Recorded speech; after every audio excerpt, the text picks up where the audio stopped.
Greetings, this is Bruce from the Wine Vault coming to you to talk about this, one of the flights that we have for September.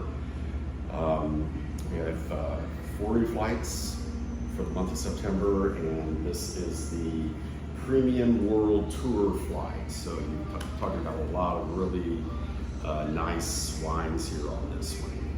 The first one is a Sansare Felipe Girard. It is a 2021, so this is a wine that we've had in a previous vintage, but this is a newer vintage of this wine. Sansare is from the Loire Valley in France. It is always Sauvignon Blanc. This is 100% Sauvignon Blanc. The interesting thing about this one, they've been growing this since, I think, the Revolutionary War, or the French Revolutions of like 1780 or something like that. So they've been doing this wine forever and ever. Should have some good experience with it. The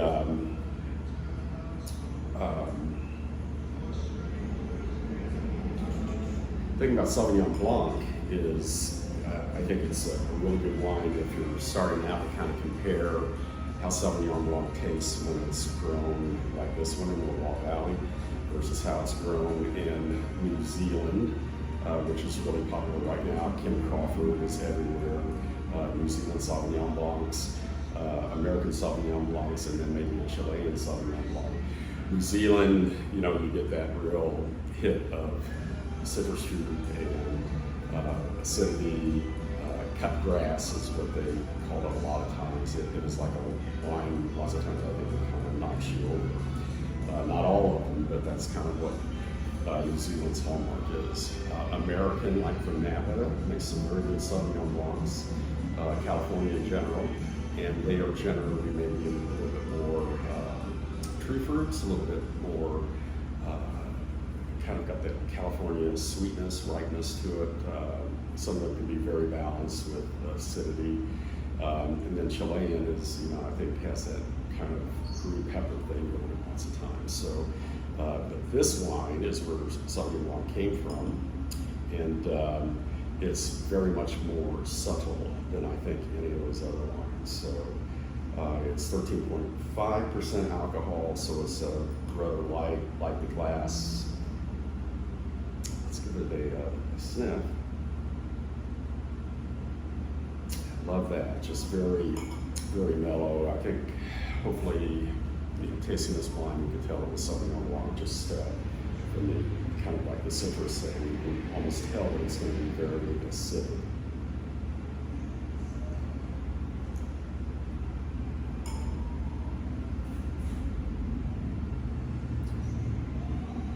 Which it is. Really get that mouth-watering thing going right away. So I would say very good, very, very good food wine, just really refreshing, something that you want to drink, you know, on a hot summer day like today. Food, anything, you know, like it would cut through the fat of things really well, might even go well with, you know, even red meat or something like that. But I would think pasta like Alfredo or something like that, this would be outstanding. So, Sansare 2021, first wine, I'd say that's a winner. Second one of my favorites. We've had this wine, and I think this is our third vintage. It is, let's get it right here. Domaine Tolo Butte, Bourgogne Côte d'Or. So, if you look at the label, it just says it's bottled at the Domaine. Sure, the Bon is where it's made. It's a product of France, 14.5% alcohol. You look at the back, and all it has is the label on it. So this is one of those tricky French wines, especially Burgundy, where you kind of have to know what you're getting into, or have somebody, you know, at least have you start off getting into. So this is red Burgundy, meaning Pinot Noir. It's a new vintage. It's 2020. The ones we've had in the past have just been dynamite, one of my favorite wines we have here at the vault. I have not tasted this one, so we'll be going into this together. Burgundy is one of the places where I think vintage can make a really big difference. So, again, we're tasting a new vintage of this wine, and if a winemaker has to put up with a lot of changing weather year to year, and a lot of changing conditions as far as growing conditions and so forth, and if they actually let the wine kind of speak for itself, they don't manipulate it a lot. They just kind of try to express what was grown in that area and put that into the bottle, then you can get a lot of differences in vintages. So not so much in all wines, again, a lot of wines you find at the grocery store manipulated and so forth, so vintage is not going to make any difference except it can get old and go bad. But this wine has always been very light, and I think a great introduction to what Burgundy should be. But let's give it, got that nice cherry thing going on, a little woody.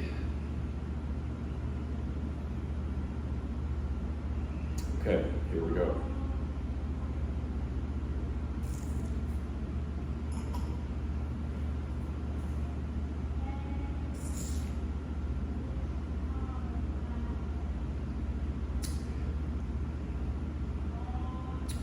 Okay.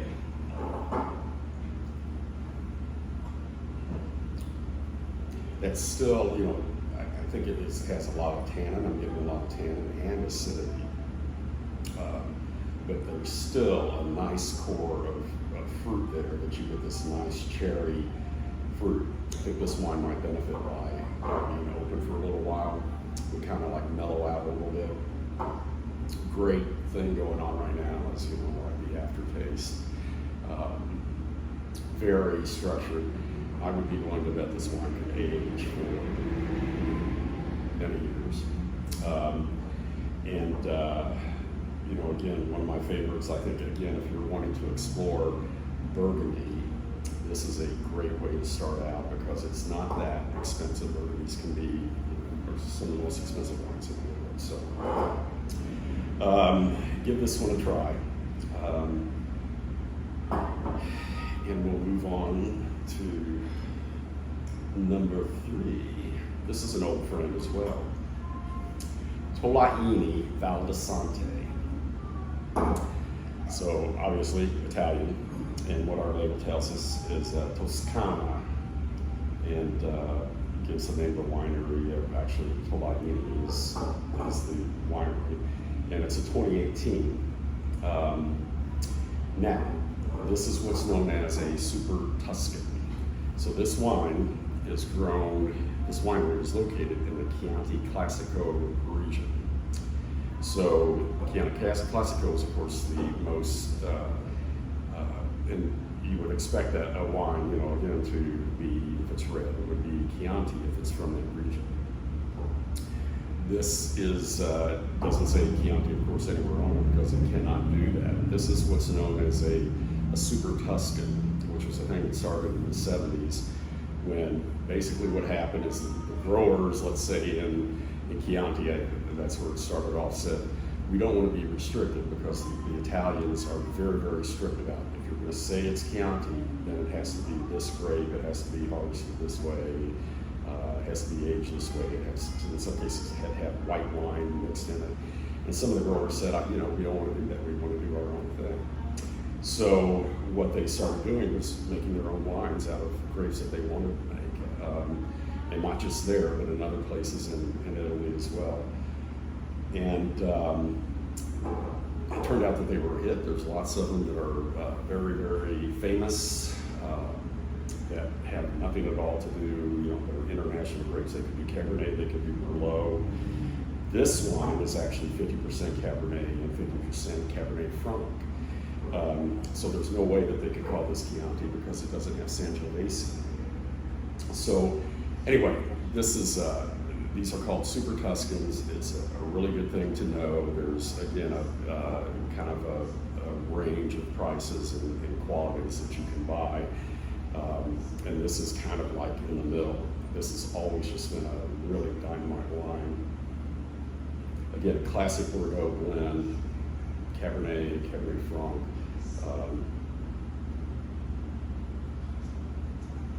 Really nice on the nose, kind of getting a little bitterness, and I guess, you know, that's kind of what I might expect from Italian wine.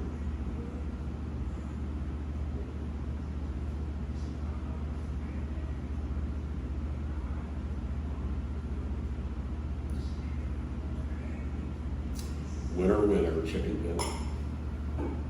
This is great. 2018, cannot go wrong with this wine. You know, again, I would recommend it. Kind of, you know, outstanding with food. Beverage, something, you know, like again, classic Chianti kind of wine, steak. It would go with anything, I think. But just a beautiful wine, and this will last for a long time. So this is a keeper, definitely. So, and now we will go on to Spain. And one of my favorite names for a wine is Coto de Mas. This is Rioja. We've had so we're talking Rioja, Spain, kind of like fairly far north in the country, kind of right in the middle. Most famous wine region, I would assume, in Spain. Grapes are usually Tempranillo, and maybe Garnacha in Spanish, Grenache in French, same thing. And then also Graciano. So this wine is Rioja, and Rioja has a very, you know, again, one of these really strict ways of classifying your wine. So just a regular Rioja doesn't have to be aged. You know, you can just grow it, no big requirements. Then the next level up is called Crianza. You'll see that on a lot of labels. And actually it's, what I read recently is it's pronounced with a TH instead of that Z at the end, so it's Crianza. So this is so the next level up would be a Reserva. And then the requirements are that you age that for 2 years total, and 1 year has to be in oak, and that's usually American oak that they age these wines in. And then the next level up is Gran Reserva, and then at that point you have to age the wine for 3 years, and at least 1 year has to be in an oak barrel, and then another 2 years can be in the bottle.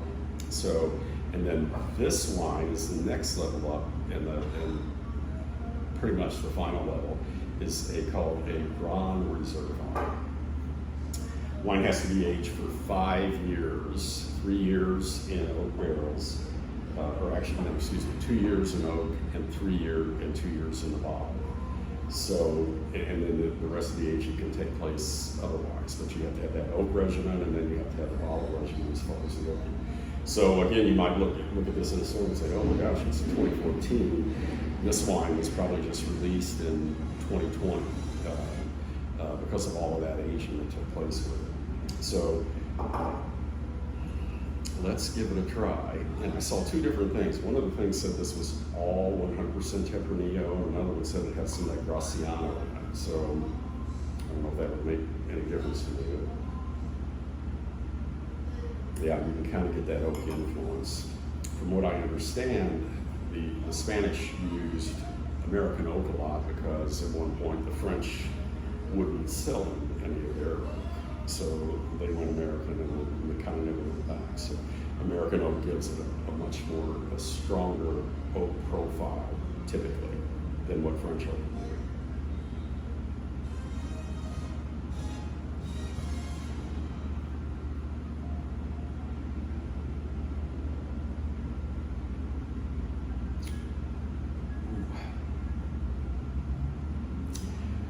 You got to try this. This is that is impressive. And again, if you like oak, I think you can really taste it here. More, to me, you can kind of get that baked fruit, more, like dried fruit. I would assume that comes from the aging. Where you lose some of the fresh feel of the wine and it gets more into something, much more kind of baked, or let's just say baked. Wow. I'm impressed. I had not tried this wine either. We have their white Rioja on another one of our flights. Same winery, which is the Rioja grape, but with something new, which again is something to try. It's a little bit out of the ordinary. That's why we put it on the flight. But give this bad boy a try. I'm really impressed with that. And finally, we're going to come back to America. Lots of times we end up in Napa Valley. And that's probably because, we go from light to heavy on the fly. So we start out lighter with that wine, the white wine, and typically it just, you go to a little bit heavier, and then you end with the heaviest. And that's not necessarily the case with this, but again, a new one to me. This is Solace Benchlands Cabernet Sauvignon, Napa Valley 2019. This is a like a third label of the Staglin vineyard. And Staglin is a very famous name in Napa Valley.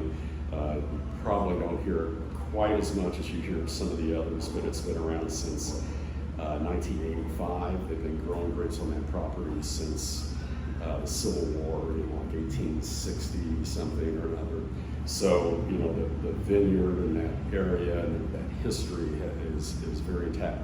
To get a Staglin Cabernet, you're probably talking about $700. So this is like one of their offshoots where they, can try to get into a little bit lesser category.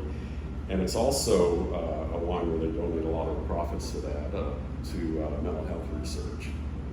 So it's still owned by the family, again, so it's like one of the wines we want to feature, something, that you don't see very often. I've never seen it before, never tasted it before.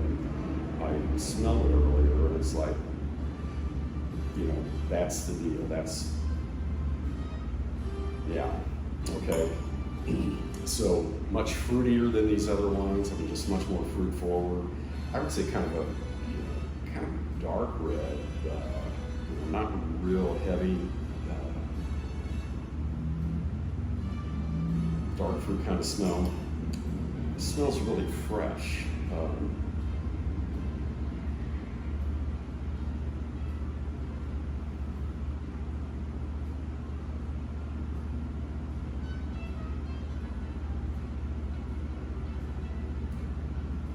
Wow.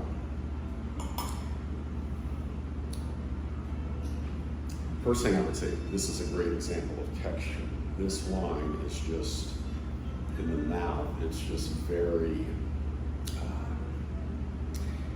kind of big. You really know what's there, but it just has this really soft, kind of pleasing texture to it.